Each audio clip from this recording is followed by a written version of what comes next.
Welcome to Oxford, just one of the many destinations close to London that are worth a side trip from the busy megalopolis. In this episode, we take a weekend break from cosmopolitan London and visit the English countryside to experience traditional British culture preserved in places like the picturesque village of Bibury in the Cotswolds. In the Grand Windsor Castle, the Queen's residence in Berkshire. In Bath's gorgeous Georgian architecture. And in England's oldest university in Oxford. So join us, I'm David Celdran in England, and this is Executive Class.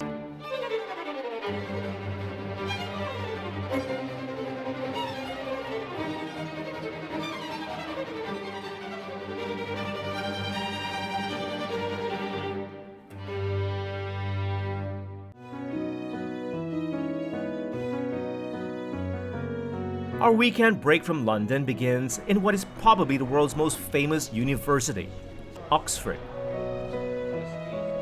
A sprawling complex of colleges in Oxfordshire, just under a couple of hours away from the big city. The campus town is so well preserved. What began as a simple college more than 900 years ago looks a bit more like a set for a period film or a royal drama than an actual university.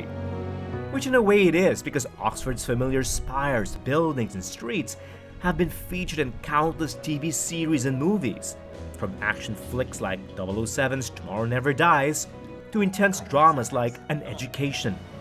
The most recent I can recall is a 2019 biopic, Tolkien, about the British author's days as a student at Oxford. Of course, there's nothing like visiting the real thing for yourself and touring the campus on foot to take in the aura of greatness.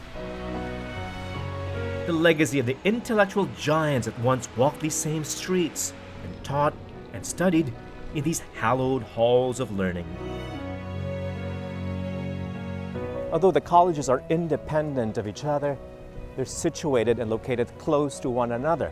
This shot gives you an idea of that. You have Magdalen College, Merton College, where Tolkien was at, and of course over here, Christ Church, where we're going into. I know it gets confusing. Oxford is not exactly a college, but the collective term for the 39 semi-independent colleges spread out across town.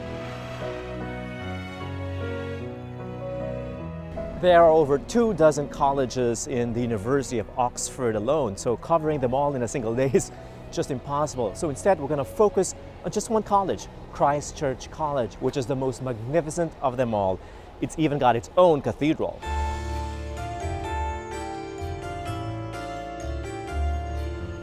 Because tours are available, you don't have to be a student or professor here to enter Oxford's most prestigious college. A reputation based on a number of prominent alumni and architectural gems associated with the 16th century institution. Not to mention Christchurch's link to popular culture. Inflamado. Oh, inflamado. Okay. That's right. Harry Potter fans love this part of the cathedral. It's a cloister. And this was where Harry Potter first realized his father was a Quidditch champion. Because many scenes from the Potter franchise were either filmed here or recreated to look like the college, Christ Church has become a magnet for fans from all over the world. Does this scene look familiar? It should be if you're a Harry Potter fan, because this was a scene where Professor McGonagall first greets the students.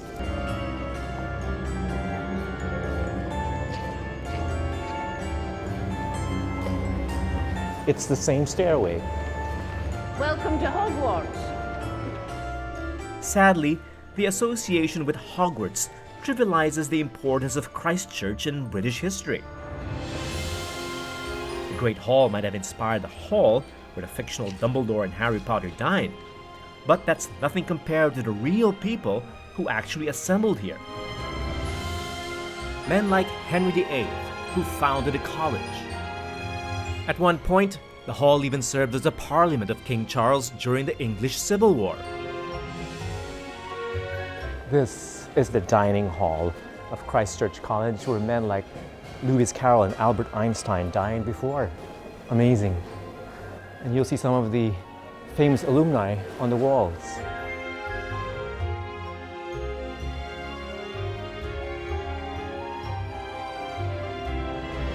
From poets like W.H. Auden to prime ministers like Anthony Eden.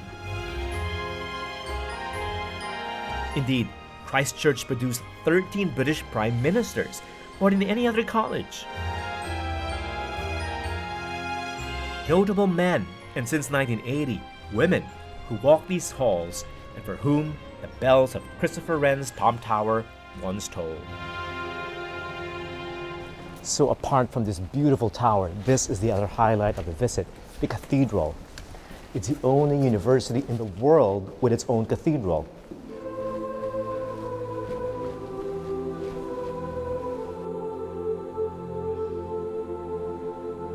The cathedral was built on the grounds of where an 8th century Saxon priory once stood.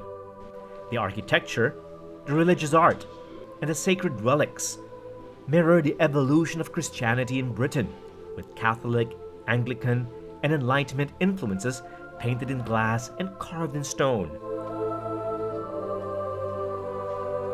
The philosopher John Locke, an alumnus, is even buried here.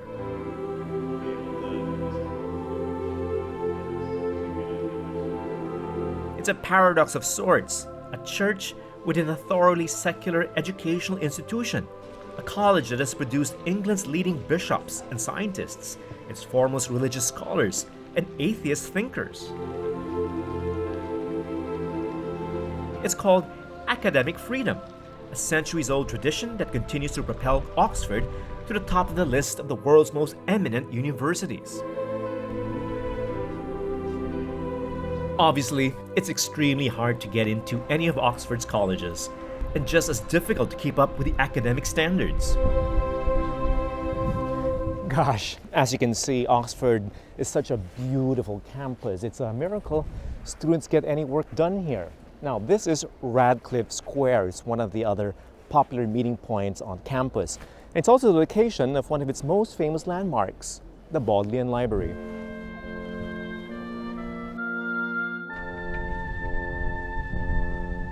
The centerpiece of Radcliffe Square, or Camera, as students call it, is a circular neoclassical Radcliffe Library, the reading room and extension of the nearby Bodleian Library.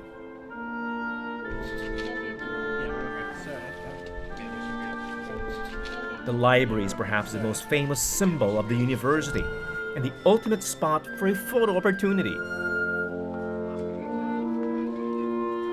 Radcliffe Library is also right in the center of Oxford, which means that if you climb the tower of the university church across the square, you'll get the most fabulous panoramic views of the campus. With its world-famous skyline of spires, domes, and classical buildings. An ivory tower, that's what critics of academic life call the secluded comfort of scholars. And in a way, this moment of reflection on the privileged lives below affirms that definition. But hopefully, an ivory tower that will someday produce a new generation of graduates, scholars, artists, scientists, and political leaders who can solve the complex problems of our current century. And this place over here, the Sheldonian, is a great place to end your tour of Oxford because it's also the same place where students end their education at the university. This is where they graduate.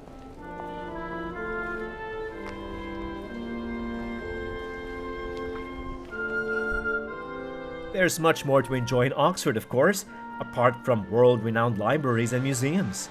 You can skip all the intellectual stuff altogether and stroll through the town's lovely medieval streets, where traditional pubs and charming markets have lured travelers for centuries.